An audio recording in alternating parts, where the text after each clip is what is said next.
আগের যুগে এমন একটা পরিস্থিতি ছিল, যদি মার সামনে সন্তান ইসলাম গ্রহণ করেছে, মা সন্তানকে মারতে দ্বিধাবোধ করে নাই। এই বলে আবু বকরকে বলে, তোমার মা দাঁড়ায় আছে, তাতে কি সমস্যা হবে? আবু বকর বলে, না, আমার মা দাঁড়ায় আছে, সমস্যা নাই, তুমি আমাকে আমার নবীর কাছে নিয়ে চলো, আমি নবীর কাছে যাব। আমি মান্যত করেছি, আমার নবীর চেহারা মোবারক না দেখা পর্যন্ত আমি এক গ্লাস পানি, খাদ্য কোনো কিছু গ্রহণ করব না। অথচ তিনি কিন্তু অসুস্থ, মৃত্যু পর্যায়ে, তারপরেও বলতেছে না দেখা পর্যন্ত আমি কিচ্ছু খাবো না। ওই অবস্থায় জামিল এবং হযরত আবু বকর রাদিয়াল্লাহু তাআলা আনহুর মা নিয়ে গেল রাসূলুল্লাহ সাল্লাল্লাহু আলাইহি ওয়াসাল্লামের কাছে। কাফেরদের অত্যাচার এত পরিমাণ ছিল, যদি কোনো ব্যক্তি জানতো এই মুসলমান হয়েছে, তার উপরে তারা ঝাঁপিয়ে পড়তো, তার বংশ, তার মর্যাদা কোনো কিছু দেখতো না। ঠিক অনুরূপভাবে একদিন হযরত আবু বকর রাদিয়াল্লাহু তাআলা ইমানি পাওয়ার, ইমানি জজবাত এমন, অনেকগুলো কুরাইশ গোত্রের লোক একসাথে আছে। ওখানে যায় হযরত আবু বকর রাদিয়াল্লাহু তাআলা আনহু তাওহীদ, একত্ববাদের কথা বলা শুরু করেছে, ইসলামের দিকে, ইসলামের দাওয়াত দেওয়া শুরু করেছে। আবু বকর রাদিয়াল্লাহু তাআলা আনহু যখন আল্লাহর কথা বলে, আমাদের নবী জনাবে মুহাম্মদুর রাসূলুল্লাহ সাল্লাল্লাহু আলাইহি ওয়াসাল্লামের কথা বলে, সঙ্গে সঙ্গে কুরাইশের বংশধর ওখানে যতজন ছিল সকলেই আবু বকর রাদিয়াল্লাহু তাআলা আনহুর উপর ঝাঁপিয়ে পড়েছে।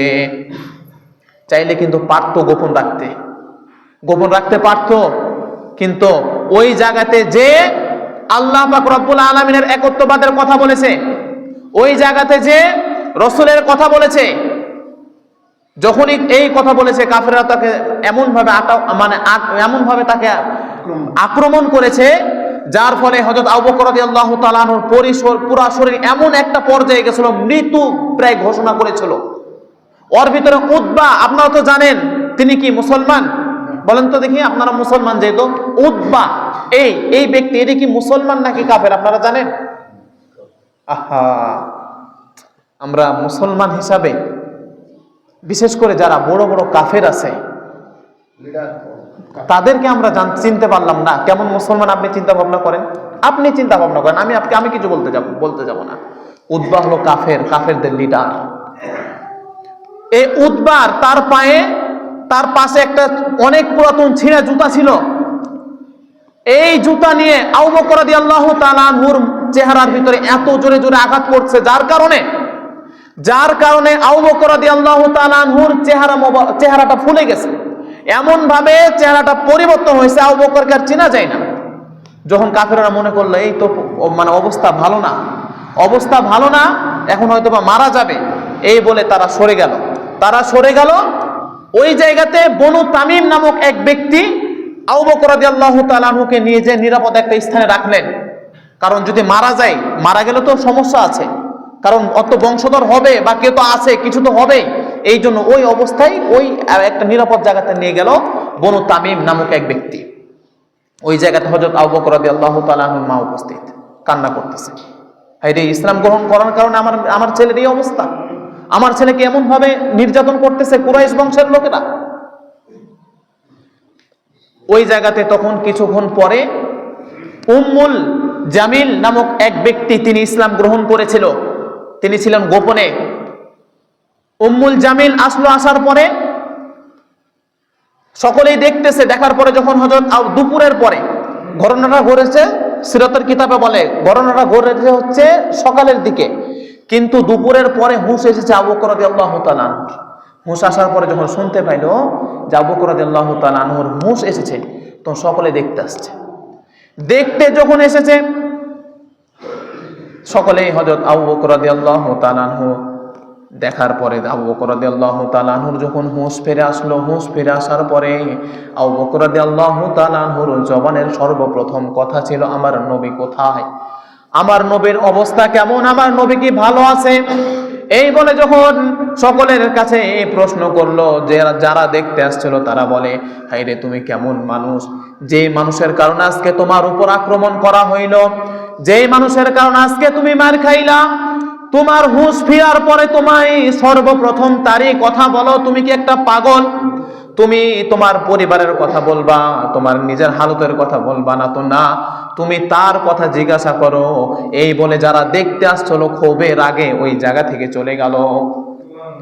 ওই জায়গা থেকে চলে গেল। কেমন মানুষ দেখেন, যে তিনি সর্বপ্রথম হুঁশ ফিরার পরেই বলে আমার নবী কেমন আছে, আমার নবী কেমন আছে। নবীর ভালোবাসা হলে এমনই হতে হবে।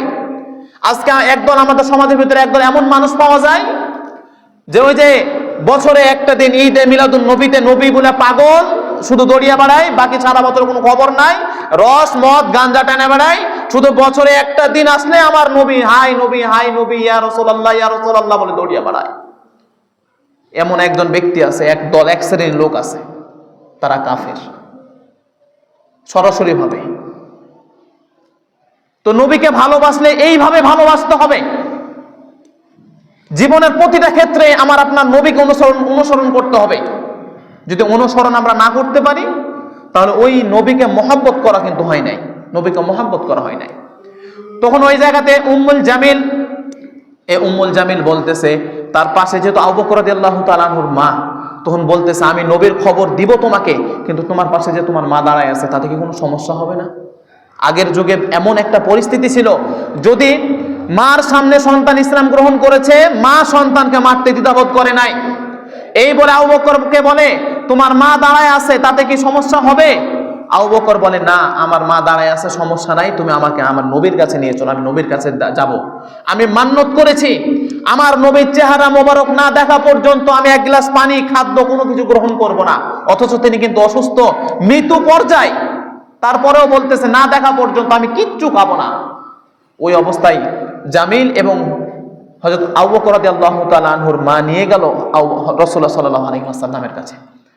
রাসূলুল্লাহ সাল্লাল্লাহু আলাইহি ওয়াসাল্লাম দেখার পরে তার মনের ভিতরে এত ব্যথা হলো যে আমার সাহাবী এবং সাহাবীর ভিতরে এমন একজন সাহাবী যিনি হলেন সবচাইতে বয়োজ্যেষ্ঠ একজন সাহাবী, সবচাইতে মানে মুরব্বীদের ভিতরে সর্বপ্রথম ইসলাম গ্রহণ করেছে হযরত আবু বকর রাদিয়াল্লাহু তাআলা আনহু, এমন ব্যক্তিকেও কাফেররা মারতে ছাড়ে নাই। এই জন্য আবু বকর রাসূলুল্লাহ সাল্লাল্লাহু আলাইহি ওয়াসাল্লাম মনে মনে দুঃখ প্রকাশ করলেন এবং ওই সময় দোয়া করেছিলেন, আল্লাহ, আবু বকর রাদিয়াল্লাহু তাআলা আনহুর আম্মা জান এসেছে, আল্লাহ তুমি তার অন্তরকে চেঞ্জ করে তাকেও তুমি ইসলামের পথে নিয়ে আসো। এই দোয়া করার সঙ্গে সঙ্গে আল্লাহ পাক রব্বুল আলামিন আবু বকর রাদিয়াল্লাহু তাআলা আনহুর মার অন্তরকেও পরিবর্তন করে দিল। এই পরিবর্তন করে দেওয়ার পরে তখন আবু বকর রাদিয়াল্লাহু তাআলা আনহুর মাও ইসলাম গ্রহণ করলো ওই অবস্থায়। সুবহানাল্লাহ। এদিকে ছেলে অসুস্থ, ছেলের করুণ অবস্থা, ওই অবস্থাতে মা কি করে? দিন ইসলাম গ্রহণ করে।